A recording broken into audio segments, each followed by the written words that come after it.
What's going on, everybody? I'm hanging out with Dirk here from Soilwork. How's it going, man? Good, good. How are you? Good, good. So we're about the second to last day on the tour for the U.S. tour. That's right. Yes. How's it been so far? About what, six and a half weeks for this tour? It's been a long one, but it's been a really good one because yeah, it's just a great package with Fear Factory, Spades and Blades. We all get along really good, and the shows have been amazing. Every single show, there hasn't been a bad show on the tour, and you can't say that about every tour. So we've been very happy with this whole event and having a good time.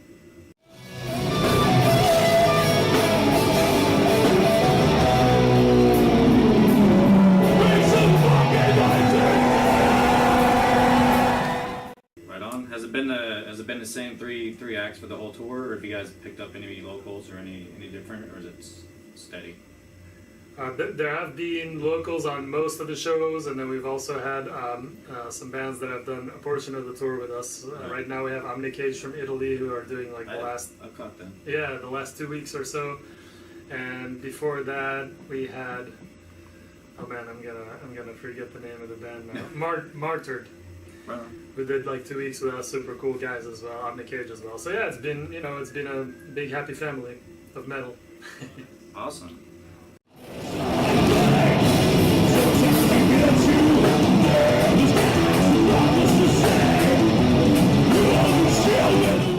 So you live in LA, and the rest of the gang lives over the pond. How's that worked out with like recording and trying to do everything for the new music and stuff? Do you fly out, or do you just kind of like guys do your own thing separately and then you send it in to the mix master and all that stuff? Well, we usually start by file sharing. We each have our own little recording studios and equipment, so we can kind of work on the songs, each on our own and share ideas, bounce them back and forth between each other. And then once we've done some of that and we got a bunch of material together that we feel happy about, then we usually get together physically in a rehearsal room before actually going to the studio, and then kind of refine the arrangements, the details, have fun playing stuff, throw stuff out, bring new stuff in, do the band thing. But yeah, it's we're so used to playing together after all these years that the distance isn't really that big of an issue, actually. Yeah, it seems a lot. I mean, a lot of bands are split up nowadays, so it's kind of like with today's technology and the World Wide Web and all that stuff, it is pretty easy to, I guess, deal with that now. Yeah, it's different. I mean, we all grew up with just rehearsing all the time and being all in the same town. But yeah, it's now with the way things are, it's so easy to just send each other cue-based projects or whatever, and then record ideas and work that way. So it works well for us, actually. It's fun.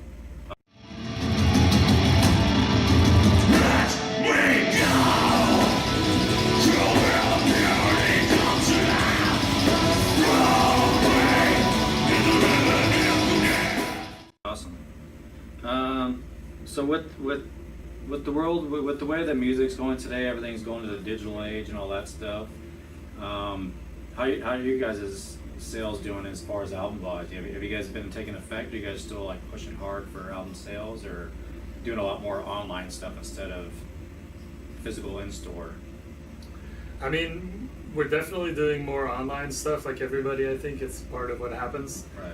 At the same time, though, our sales are still increasing, which is a great thing because that's always good. Yeah, especially like you said, now it's harder to do that, to have actual growth, because people are just buying less physical music. That's the truth.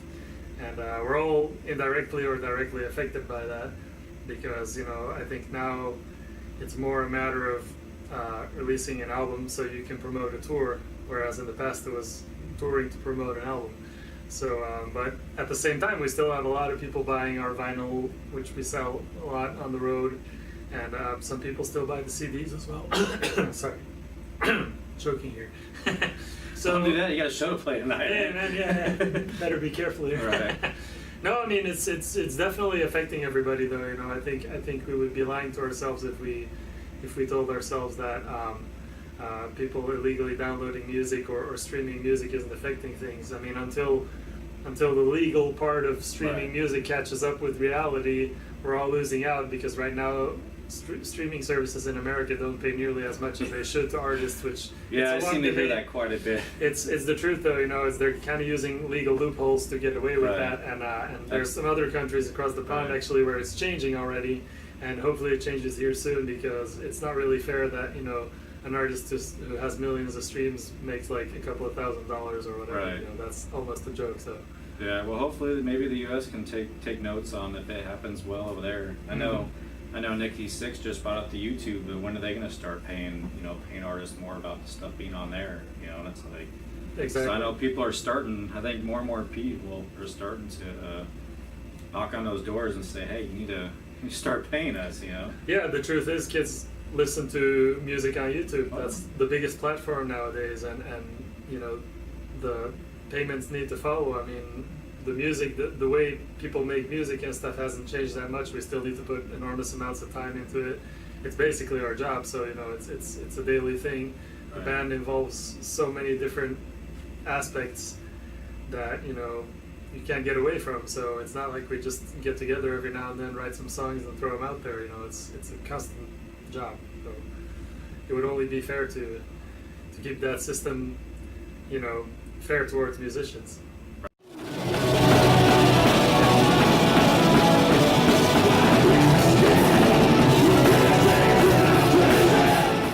Right. So let's see. The latest album came out last year, the Ride Majestic. How's that going? Really good. People love it. Our fans love it. The press has been really receptive to it as well, and we love playing the songs live. So, you know, I feel like we're still growing as a band. We've had some fresh blood come in the band over the past 5-6 years, and that's really helped us find a new path, kind of. And so it's fun. We're still having a lot of fun, and we play our music with a lot of passion, whether it's in the studio or live. And I think people can tell. You know, we get so many great comments every night about the energy and the enthusiasm that we carry on stage. And that's what it's all about for us in the end. It's about sharing it with people, having that exchange of energy that happens on stage. And you know, yeah, you'll see it tonight. It's going to kick ass. Awesome.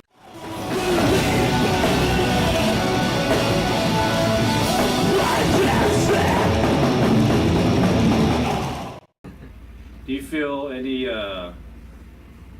current album of your guys' discography so far have been better than has been probably I guess the main one that people love the most? I mean, it depends from person to person, of course, but Right. The Living Infinite definitely, you know, a lot of people agreed on that one Right. as being, you know, something that a lot of people didn't expect for us to come out with as a solid double album. And the Ride Majestic actually has gotten a similar response to where a lot of people tell us, oh, we thought you couldn't top The Living Infinite, and you did. So, Right. so it feels good. You know, we're definitely in a place where we still have a lot of stuff to say. It doesn't feel like we're just rehashing old things or stuck in a formula or anything. So we bring in a lot of different elements and kind of get creative with that. And maybe sometimes it works better than others, but you know, we still feel a lot of passion about it. So speaking of elements, the latest music video was Elements of Fidelity, I think. What it Yeah, was? Enemies of Fidelity. Or Enemies of Fidelity. I enjoyed it. Yeah, I thought it was pretty kick-ass. It just recently got put out, I think like nine months ago or something like that. What? How did you guys like? Did you guys like producing that one? Who did you guys work with on that?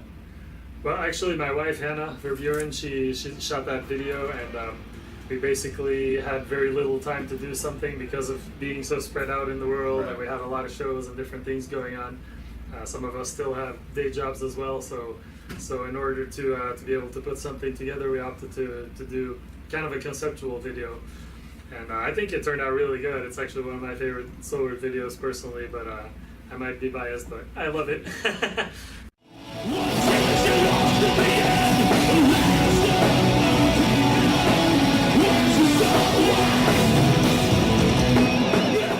But we also did another video a few months after that called Death in General, which we actually shot after finishing up our previous US tour with Soulfly. We all went to Joshua Tree and shot a video there, which has the whole band in it. So that's Awesome. a little bit different from Enemies of Fidelity. It has a very different vibe, but I think it came out cool as well. And we're working on some more stuff coming up. So, you know, nowadays it's you constantly have to be out there and releasing Right. things.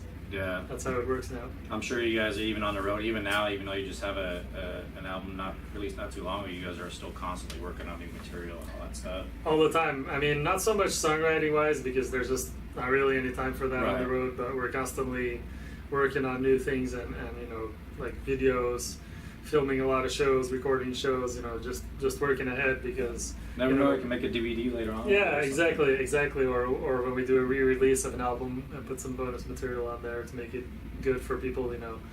I mean, we care about our fans. We've you know, people have followed us for many years and supported us, and we don't want to put out any half-assed product. So whenever Right. we do something, we want to make sure that everything about it makes sense. Like if I, as a fan, feel like I think that's a ripoff, then I fight everything I can, you know, to not have it that way, but to have it in a way where me as a fan, I would be like, okay, you know, that's a cool thing. It's maybe a re-release, but they redid the artwork, they put a Right. bunch of cool bonus material and liner notes in there. It makes sense to buy That's it how you again. keep people buying your stuff. You know, don't release crap. Exactly, yeah, but you know, some you know, the business side of it is always kind of a Right. conflict with the artistic side, and you know, we stand our ground pretty well.